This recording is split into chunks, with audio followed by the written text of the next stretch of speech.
Boa noite, pessoal. Meu nome é Gilson Pereira, sou licenciado em Geografia pelo Instituto Federal de Pernambuco e hoje vamos bater um papo aqui sobre saúde e direitos humanos. Então, quando pensamos em saúde, muitas vezes associamos apenas saúde a uma questão de ausência de doenças, né? E não é isso, não é apenas isso. A Organização Mundial de Saúde determina que o conceito de saúde hoje, além da ausência de doença, é um completo bem-estar físico, mental e social, não apenas a falta de uma enfermidade, né? Já os direitos humanos é um conjunto de princípios universais que asseguram a dignidade, a liberdade e a igualdade de todas as pessoas.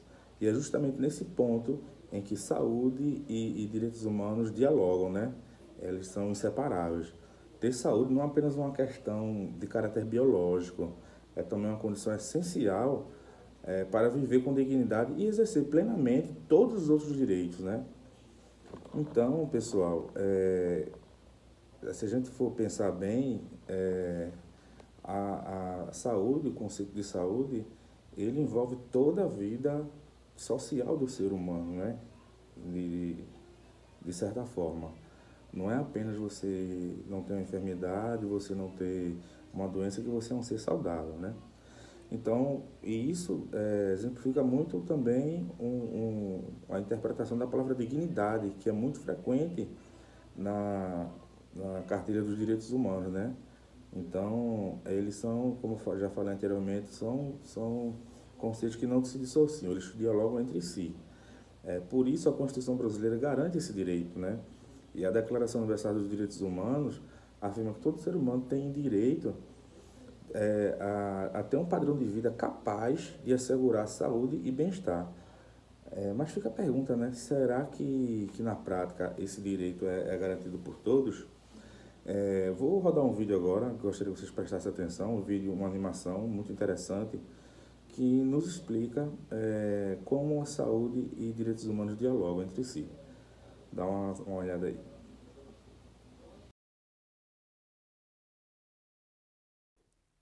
Saúde, um direito humano básico e essencial.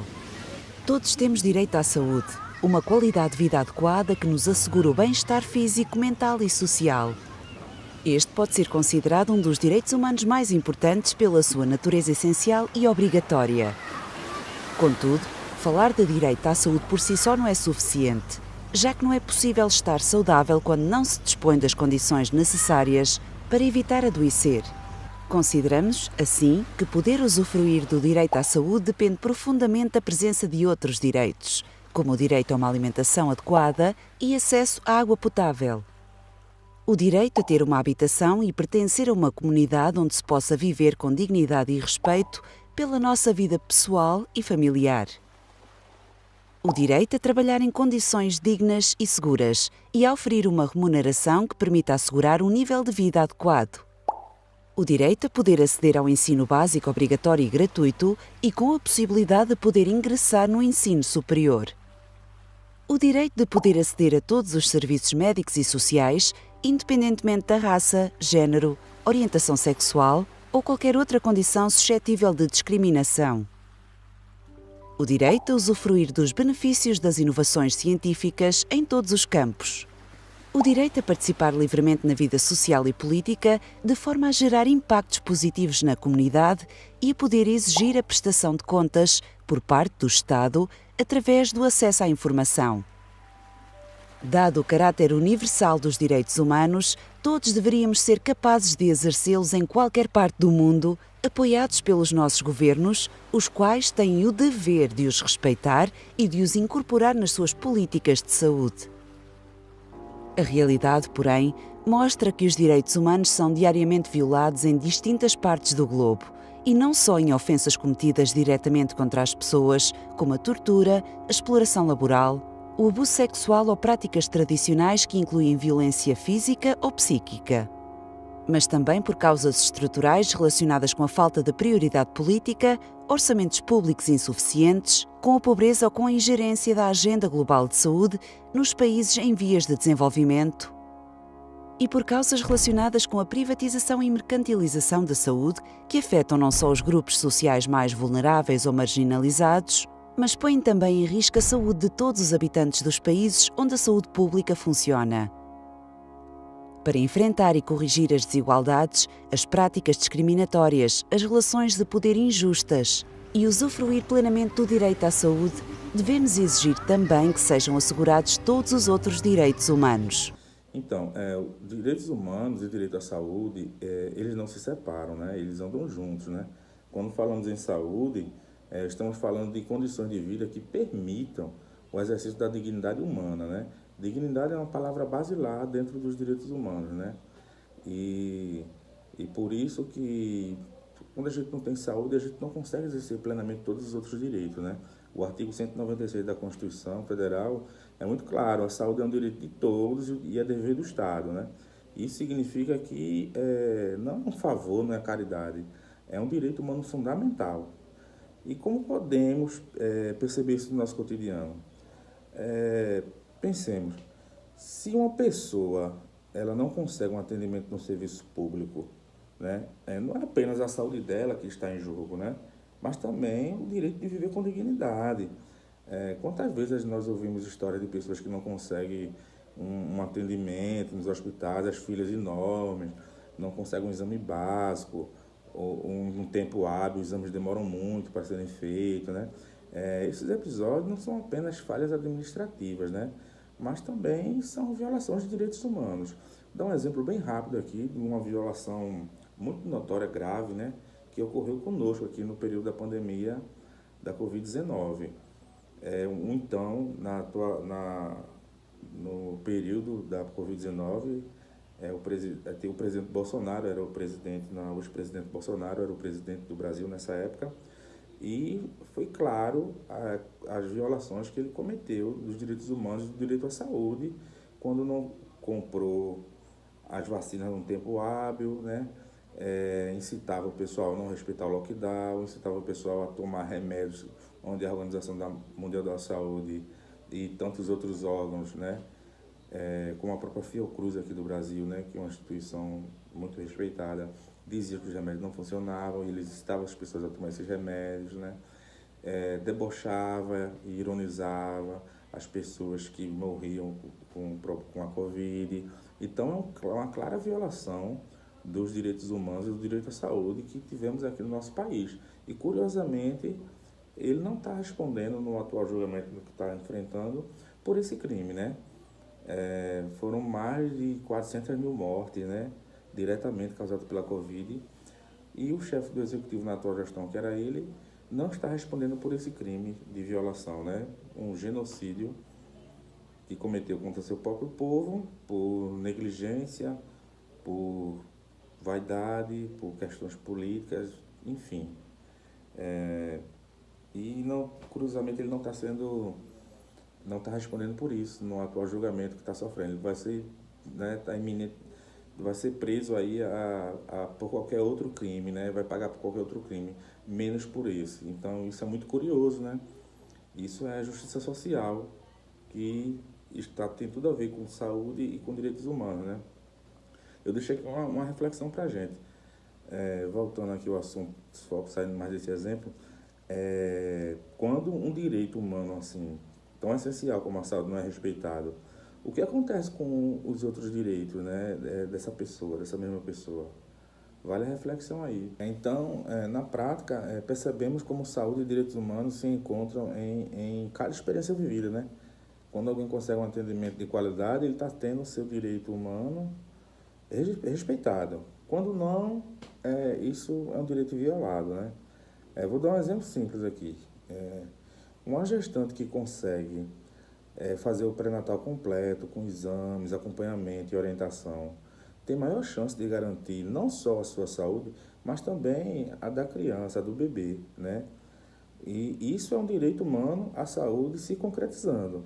Agora imaginemos o contrário: uma outra mulher em situação de vulnerabilidade, que não tem acesso a transporte, a unidade de saúde, ou mesmo a informação sobre os seus direitos. Essa mesma saúde passa a ser negada, e com isso também sua dignidade. E você já presenciou algum relato de pessoas próximas que tiveram dificuldade em acessar o SUS? Como essa experiência impacta a vida dessas pessoas? É uma pergunta aqui retórica. Eu tenho certeza que vocês têm algum exemplo para nos darem, né? É, e vamos deixar claro aqui que a gente aqui não está criticando o SUS como modelo de saúde, é, o modelo de saúde que a gente tem no nosso país. Muito pelo contrário, né? O SUS é motivo de muito orgulho, primeiramente porque foi construído através de uma organização popular, de união da população, né? Antigamente, só quem tinha direito à saúde gratuita era quem era trabalhador de carteira assinada, né? E quem tomava conta da saúde dos demais era a Igreja Católica com as casas de misericórdia, né? Enfim, não vamos entrar nesse assunto que o papo é outro, mas é para deixar claro que a crítica aqui não é o SUS, mas sim como o acesso à saúde ainda é muito difícil de acordo com a sociedade que a gente vive, né? As diversas regiões do país.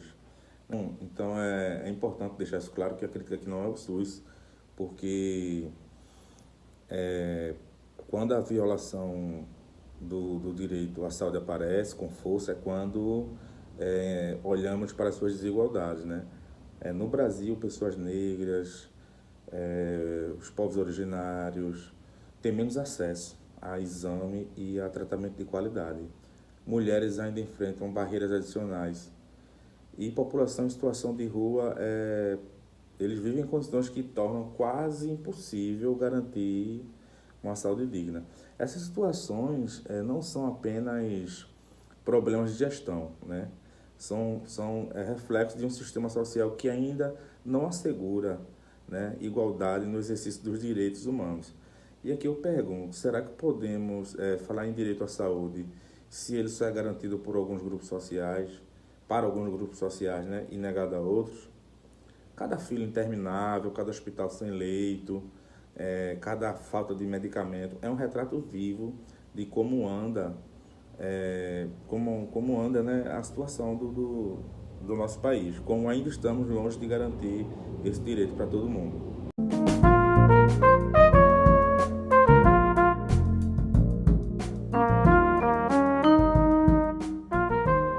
O SUS é o nosso sistema público de saúde. É uma conquista do povo brasileiro porque ele nasce na Constituição como uma grande revolução de que saúde é direito e não é consumo, e que deve ser garantido pelas políticas públicas, assim como outros países já vinham fazendo e fazem até hoje, o que a gente chama de sistemas universais de saúde, financiados por impostos, gratuitos para todos, de qualidade. Essa é a aposta do nosso sistema público brasileiro, que é o SUS. A gente tem desemprego, a gente tem inflação, a gente tem todos os problemas, a pobreza, mas acima de tudo, nós temos uma desigualdade muito grande. Países que têm muitas desigualdades, e são desigualdades de várias ordens, financeiras, econômicas, relações de poder, as questões de relações de gênero, de raça, e temos vários desníveis, né, societários de quem tem valor, de quem não tem valor. Então, sociedades muito desiguais precisam de políticas de proteção social, onde inclui saúde, assistência, previdência, que responda à necessidade do seu cidadão. E a saúde como direito global, né? Como é que está em relação aos direitos humanos? A pandemia de Covid-19 nos mostrou que, de forma dramática, essa realidade, né? Enquanto pessoas ricas tiveram acesso imediato às vacinas, outros países, né, esperaram meses, né? E em alguns lugares o acesso ainda é limitado até hoje, né? Esse desequilíbrio não é apenas uma questão de logística, é uma questão de direitos humanos, porque quando se nega a saúde a um povo, nega-se também a sua dignidade, né? E não é só na pandemia, guerras, crises climáticas, desastres ambientais, também colocam em risco a saúde de milhões de pessoas no mundo.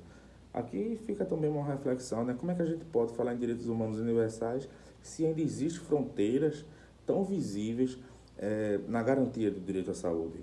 Então, assim, defender a saúde, né, juntamente com os direitos humanos, defender a vida em sua plenitude, né? Não podemos pensar em dignidade sem saúde, nem em saúde sem dignidade. Por isso precisamos compreender que essa luta é coletiva, depende do Estado, mas também depende de nós, cidadãos, cobrando políticas públicas, participando de conselho de saúde, defendendo o que mais precisa. Quando lutamos por saúde, estamos lutando também por igualdade, por justiça social e pela valorização da vida em todas as suas formas. A última pergunta que eu faço aqui para vocês, que eu deixo para a gente discutir de repente, é como cada um de nós pode contribuir para que o direito à saúde deixe de ser apenas um artigo escrito na lei e se torne uma realidade vivida por todos. É isso aí, pessoal. Saúde é vida e em todas as suas formas é um direito fundamental. Saúde não é privilégio, saúde é direito. Valeu?